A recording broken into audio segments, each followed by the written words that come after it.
we want to spend a little bit of money to do a study on beef versus diabetes because we know the results are going to be. The people are they're going to go on an all meat diet or close to all meat diet, and their diabetes is going to go away. It's simple, and it takes all the confusion out. Because whenever you do, you hear all these dietary studies, it's like, oh, but he was eating hamburgers and French fries, and there's all this confounder. Right. So and it's like you can't really test it. I'm like, the perfect way to test if meat is healthy or not is to just put them on a damn carnivore diet and see what happens. It's the only way to test it. Because if you do an epidemiology study and you don't account for sugar, sugary drink, Coca-Cola, bread, pasta, lasagna. Yeah, that's what Harvard did recently. They didn't account for sugar intake when they said beef causes diabetes. I'm like, you got to be kidding me! You're not even counting sugar. That's so crazy. Right, but they get this published, and this is really bad science, And guys like John Anitis, who's one of the most cited scientists in the world, has basically said all this epidemiology we're doing, we're just wasting money. It's not telling us anything. This is all garbage. But they keep doing it over and over again because they generate headlines. The headlines they want.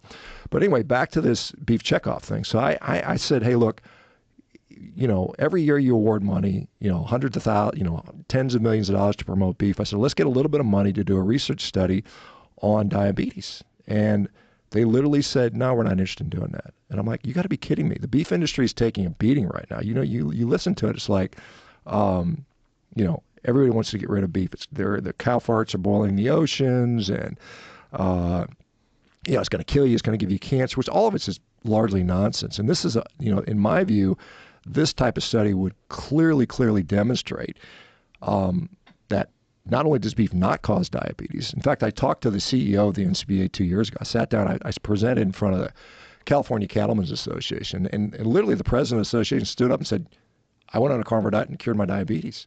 It's like, yeah, it's clear. And the guy said, yeah, I get it. We're going to help you out. We're going to get this going. I heard nothing from these guys.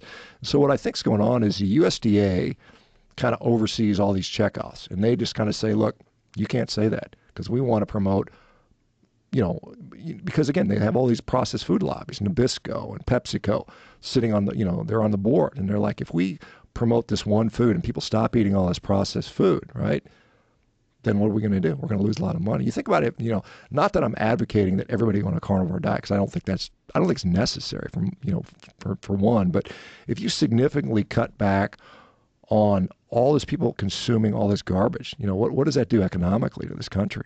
I mean, you think about how much money is spent on garbage food, the drugs that are needed to treat them. You're talking, we spend $4.3 trillion a year on healthcare in this country, and what do we get for it? We got one of the sickest populations in the world. Our life expectancy is going down. Everybody's fat.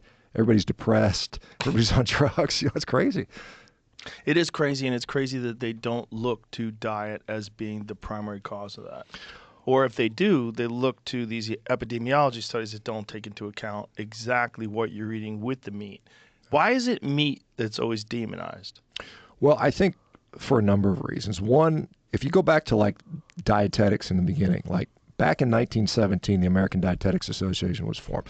This was formed literally by Seventh-day Adventists, so that from the very, very beginning, the creation of the nutrition science field, these Seventh-day Adventists who are, religiously vegetarians. You go back to the Kellogg's brothers, John Harvey Kellogg, where he's out there, circumcising females and saying we can't eat meat because it's going to make you have sex and make you have lust and masturbate.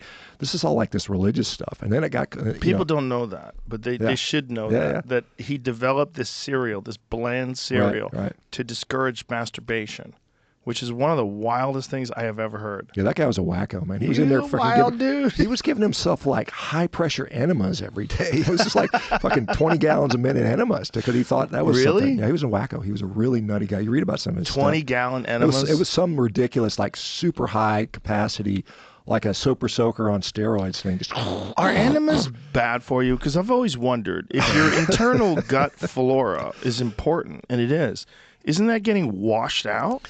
I think to some degree it is. I don't know that anybody's really looked at it from that angle, but I think in some cases, like some people's got some problems with constipation, it could be helpful, but I don't think it's generally a healthy practice for most. But I know there's people that are like putting weird stuff up their butt. Man, it's just kind of I think it probably feels good. It might flushed out. It might. Well, it also makes you see everything come out of you. I guess I've never done it, but apparently there's a tube, and they look at it. Oh, look, here's your problems. Yeah, it's kind of like these. There's this thing these crazy vegans do where they consume like like this charcoal and this jelly and stuff, and this kind of gruel mix, and then it kind of like fills up their intestines, and they poop it all out, and they say that's clearing out all my intestines. I can't remember what they call it, but it's like there's these crazy videos where they're just pulling all this like gelatinous black stuff out of their butt, but it's like you just ate all that stuff. That's what's coming out of you. It's not oh, look, all the toxins. Yeah, exactly. You just ate that, stupid. You just ate the same toxins. People are you pooped out. obsessed with that term, like releasing the toxins. Yeah. You know, they really think that that's what's happening when you sweat. You get in the sauna, you're releasing the toxins. Like when you're sweating, your body's regulating your heat temperature. Yeah, that's what's going on. You know what clears your toxins? Your fucking liver. Yeah. That's what that thing's for. Yeah, liver, kidneys. Yeah, we got a pretty good detox system for Yeah. sure. You don't need all the smoothie, juice fast detoxes. You know, it's like some of the people are detoxing when their teeth fall out. They're detoxing their teeth. Well, the other thing is with the smoothie thing is, my God, you're getting so much sugar, and you're getting it in a weird form. Yeah. If you're eating fruit smoothies, you're getting sugar in a very unnatural form. Fruit juices, we used to think that fruit juices are really good for you. Most doctors would agree that fruit juices are very high in sugar. Yeah. And to get it in that sort of liquid dose where it just goes right into your fucking bloodstream and your liver, that's a lot of sugar, man. Well, you think about it because Joe, you're out hunting all the time, and you know when you're going out and you're like, if I had to get food out here, what would I have available to eat? I can tell you what you wouldn't have all this processed food, but particularly like powder. You know, like we make powdered sugar, we make powdered flour, and we combine them together, but we've changed the nature of the food so much that it's interesting. You know, I saw Darius Mozaffarian, who's a researcher at Tufts, he's the guy to put out the study that says, or was part of the study that said, you know, like Lucky Charms are healthier than eggs. You saw that Yes. last year. That's total BS, right? Hilarious. But one thing he did point out was that, like, over the last 20 years or so, we haven't really been eating much more calories than we were. Like from the 1960s to about 2000, we ate more calories, and maybe that explains why everybody got fat. But since that time, we really haven't eaten much more, but we've eaten so much more ultra-processed food. And in fact, right now, the U.S. diet is close to 70% ultra-processed, which you think about, that's like crazy, and our kids are getting fat. But one thing that's interesting is, like, you know, because you're talking about the microbiome, right, our gut flora. When you eat like whole food, you know, it goes farther down your digestive tract, and then, you know, our microbiome actually consumes some of that. Up to 22% of our calories can be consumed by our microbiome. But when you're just eating sugar, it goes straight in you. So those calories, your gut microbiome doesn't get any of that. So it's like you're absorbing more calories. So just by changing the quality of the food, you're changing how many calories you absorb, and that is what some people say is part of what leads to this obesity thing. But we know, like, for instance, well, here's another thing. The USDA came out with a study, like, I don't know, 3 months ago. 91% processed food diet is healthy.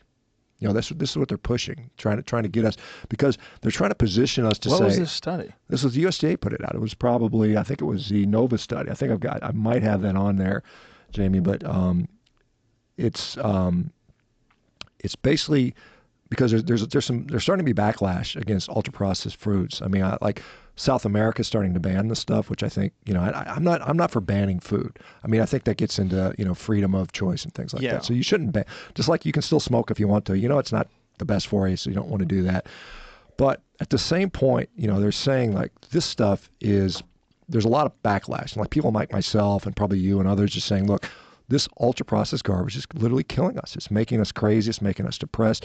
All these people with mental health disorders, a lot of that nutrition is part of that, and we can talk about that. But, you know, what they're seeing is there's a backlash against that. Yeah, so that's a Nova Dietary guidelines meet Nova, developing a menu for a healthy dietary pattern using ultra-processed foods. So they're basically saying, hey, how do we make people eat more processed food and make it quote-unquote healthy? And they showed that they could make a diet that's like 91% ultra-processed foods and still be quote-unquote healthy.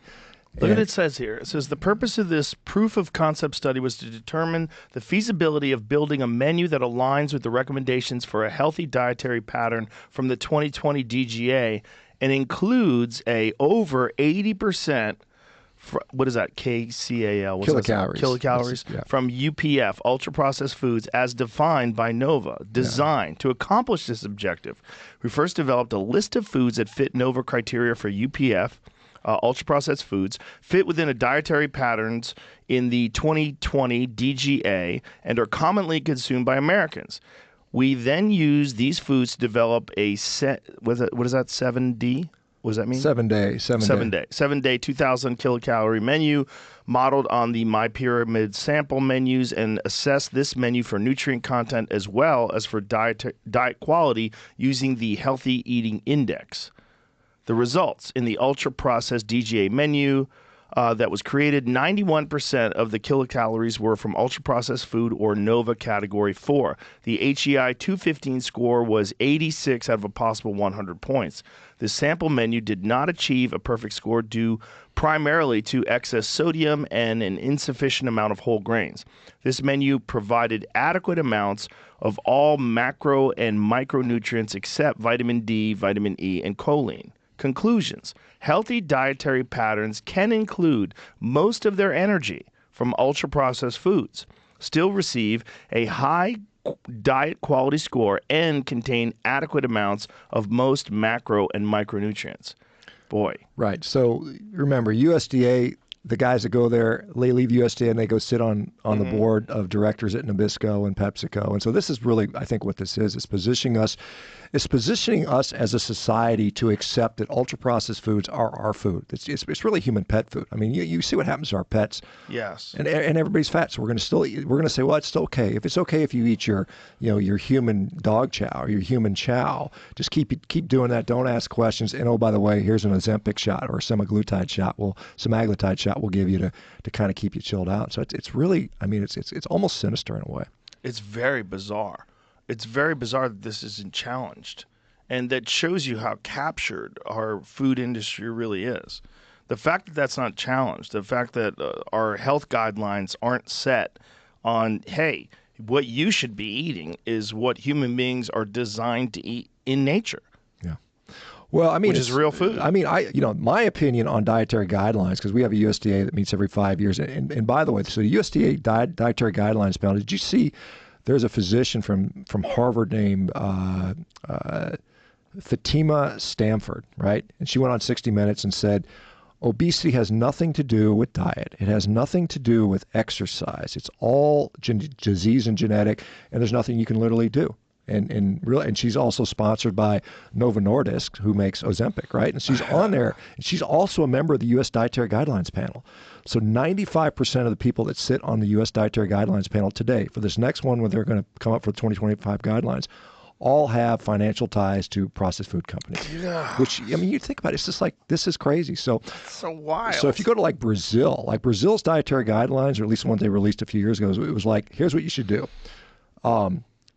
Cook at home, don't eat processed foods, and eat with people around that you love. And that is their recommendation, which I think is better than our guidelines, because, I mean, if left to our own, I mean, we are now being told we got to eat all this garbage, and it's just making us sick. It's crazy.